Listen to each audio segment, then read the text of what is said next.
Wala na umanong insidente ng pamimirata sa Asia ayon sa Regional Cooperation Agreement on Combating Piracy. Ang ibang detalye sa ulat on the spot ni Oscar Oida. Oscar? Connie, sa press conference ay dinaos ng Regional Cooperation Agreement on Combating Piracy and Armed Robbery Against Ships in Asia o RICAAP. Sinabi ni Executive Director Krishnaswamy Natarajan, sa mga nakalipas na panahon, wala na umunong insidente ng piracy sa buong Asian region.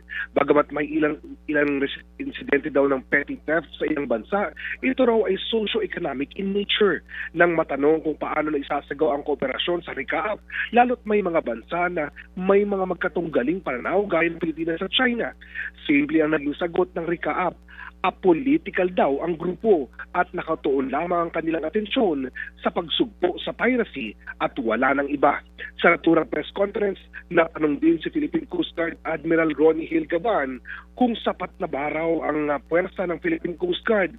Sumagot siya ng hindi, pero buo raw ang commitment ng Pangulo na palakasin ang puwersa ng Philippine Coast Guard at sa katunayan, marami raw silang barkong paparating. Kasalukuyan nagsasagawa ng cluster meeting sa bansa ang RICAAP at tatagal ito hanggang January 23. Connie? Maraming salamat, Oscar Oida.